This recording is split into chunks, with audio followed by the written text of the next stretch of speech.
మగువల మనసు దోచే అద్భుతమైన రంగులు, సరికొత్త డిజైన్లతో మీ సిరిమల్లె చీరలు. ఆంధ్రప్రదేశ్ ప్రభుత్వం పెద్ద ఎత్తున విమానయానానికి ప్రోత్సాహం ఇవ్వాలని డిసైడ్ చేసింది. గత 2 ఏళ్లుగా దీనిపైన చర్చ జరుగుతూనే ఉంది. ఇప్పుడు అది ఉచ్చ స్థితికి చేరినటువంటి పరిస్థితి. ఎందుకంటే దేశవ్యాప్తంగా కేంద్ర ప్రభుత్వం 100 విమానాశ్రయాలు నిర్మించాలని చెప్పని ప్రణాళికను సిద్ధం చేసుకుంది. ఆల్రెడీ ఉన్నట్టు విమానాశ్రయాల్ని రెనోవేట్ చేయడం ఒక ఆస్పెక్ట్ అయితే, కొత్తగా క్రియేట్ చేయాల్సినటువంటి విమానాశ్రయాలు ప్రధానంగా కార్గో అంటే సరుకు రవాణాకు ఉపయోగపడే విధంగా టైర్ 2 సిటీస్లో కూడా విమానయాన వ్యవస్థలను డెవలప్ చేయాలని కేంద్ర ప్రభుత్వం భావిస్తుంది. అందులో భాగంగానే ఇప్పుడు రాష్ట్ర ప్రభుత్వం అమరావతితో సహా 9 విమానాశ్రయాల్ని శరవేగంగా అభివృద్ధి చేసే దిశగా అడుగులు వేస్తుంది. ఆ 9 విమానాశ్రయాలు ఏంటి, ఎక్కడెక్కడ రాబోతున్నాయి ఒకసారి చూద్దాం. దీని గురించి మనం గతంలో కూడా కొన్ని వీడియోలు చేస్తాం. ఇప్పుడు ఉన్నటువంటి సమాచారం ప్రకారం చూస్తే ఆంధ్రప్రదేశ్కి సంబంధించినటువంటి ఏవియేషన్ డెవలప్మెంట్ కార్పొరేషన్ పెద్ద ఎత్తున కసరత్తు చేస్తుంది. ఫస్ట్ ప్రయారిటీలో అమరావతి ఇంటర్నేషనల్ ఎయిర్పోర్ట్ ఉంది. దీనికి సంబంధించి కూడా చాలా చర్చ మీడియాలో జరుగుతుంది.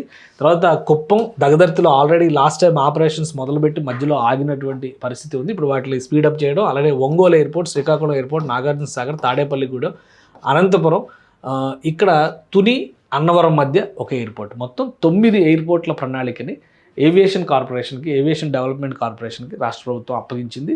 ఆల్రెడీ అమరావతికి సంబంధించి భూసేకరణ ప్రక్రియ దిశగా వెళ్లేందుకు చాలా స్పష్టమైన సంకేతాలు, లొకేషన్ కూడా డిసైడ్ అయినట్టుగా, ప్రీ ఫీజిబిలిటీ రిపోర్ట్స్ అన్నీ కూడా కంప్లీట్ అయినట్టుగా తెలుస్తుంది. అలానే ఒంగోలు ఎయిర్పోర్ట్ కొంత స్థలం ఉంది, శ్రీకాకుళం ఎయిర్పోర్ట్ స్థలం ఉంది, ఇక్కడ దగదర్తి ఎయిర్పోర్ట్ ఆల్రెడీ ఆపరేషన్స్ పనులు చేస్తున్నారు. కుప్పం ఎయిర్పోర్ట్కి సంబంధించి కూడా కొంత స్థలాన్ని ఆల్రెడీ ప్రభుత్వం సమీకరించి పెట్టుకుంది.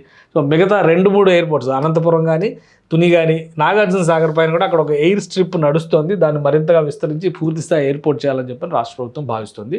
సో ఆంధ్రప్రదేశ్ నైసర్గిక స్వరూపం పరంగా ఒకసారి మనం చూస్తే కనుక జాగ్రఫీనే ఆంధ్రప్రదేశ్కి ఒక పెద్ద శాపం అని మనం భావిస్తుంటాం. అందుకనే ఎయిర్పోర్ట్లు పెద్ద ఎత్తున అభివృద్ధి చేయాలని ఎయిర్పోర్ట్ డెవలప్మెంట్ కార్పొరేషన్ అప్పుడే పెట్టారు. 2014-19 కాలంలోనే ఇది స్టార్ట్ అయింది. కొన్ని ఎయిర్పోర్ట్స్ పైన ఫోకస్ పెట్టింది, కొత్త ప్రాజెక్ట్స్ పైన వర్క్ చేసింది. అలానే ఈ ప్రాజెక్ట్స్ విషయంలో నెల్లూరు ఎయిర్పోర్ట్ మీద స్పెషల్ కేర్ తీసుకుంది. ఇక్కడ మీరు చూస్తే ఇప్పటికి కూడా ఆ రిపోర్ట్స్, కర్నూలు, వరకల ఎయిర్పోర్ట్ అప్పుడు డెవలప్ చేసిందే, కడప ఎయిర్పోర్ట్ అప్పుడు డెవలప్ చేసిందే, ఇది దగదర్తి ఎయిర్పోర్టు, విజయనగరంలో భోగాపురం ఎయిర్పోర్ట్ అనమాట, ఇది విజయనగరం డిస్ట్రిక్ట్ వస్తుంది. అదే విశాఖ విమానాశ్రయం అంటున్నాం కదా. దగదర్తిలో ఆల్రెడీ ఇది వర్క్స్ కూడా మొదలు పెట్టారనమాట. దీనికి సంబంధించినటువంటి వర్క్స్ కొంత మొదలు పెట్టారు. సో ఇది నైసర్గిక స్వరూపం పరంగా చూస్తే ఆంధ్రప్రదేశ్ ఈ విధంగా ఉంటుంది. ఇప్పుడు ప్రపోజ్ చేస్తున్నటువంటి విమానాశ్రయాలు కూడా శ్రీకాకుళం అంటే ఈ చిట్ట చివరి కొసన ఉంటుంది, కుప్పం అంటే ఈ చివరి కొసన ఉంటుంది. సో అంటే వీటన్నింటినీ దృష్టిలో పెట్టుకుని అనంతపురం, ఇటు అనంతపురం ఆల్రెడీ పుట్టపర్తిలో ఒక ఎయిర్పోర్ట్ ఉంది, అది సత్యసాయిబాబా గారికి సంబంధించినటువంటి ఎయిర్పోర్టు. ఇప్పుడు ఆపరేషన్స్ అన్నీ కూడా ప్రభుత్వానికి సంబంధించినటువంటి కార్యకలాపాలు కూడా అక్కడ జరగడానికి అవకాశం ఉంటుంది. ఇక నెల్లూరు చూస్తే మనకి ఈ సమీపంలో వస్తుంది, ఇక్కడ ఒంగోలు వస్తుంది, ఇక్కడ నాగార్జున సాగర్ వస్తుంది, కాకినాడ, తుని అంటే ఈ సమీపంలోనే వస్తుంది అనమాట, కాకినాడకి దీనికి మధ్యలో వస్తుంది. సో ఇట్లా లొకేషన్స్ అన్నీ కూడా డిసైడ్ చేసి పెట్టారు. వీటిపైన ఇప్పుడు భూసేకరణకు సంబంధించి, ఎందుకంటే కొన్ని ప్రాంతాల్లో ఆల్రెడీ భూములు అవైలబుల్ ఉన్నాయి, గతంలో డిసైడ్ చేసినటువంటివి భూములు అవైలబుల్ ఉన్నాయి, వాటిని ఏ విధంగా ఉపయోగించాలి, ఇప్పుడు అదనంగా సమీకరించాల్సినటువంటి, ఎందుకంటే కేంద్ర ప్రభుత్వం ఉడాన్ యోజన కింద ఈ విమానాశ్రయాల అభివృద్ధి, అమృత్ భారత్ స్కీమ్ కింద దేశవ్యాప్తంగా అనేక రైల్వే స్టేషన్స్ని రినోవేట్ చేస్తున్నారు.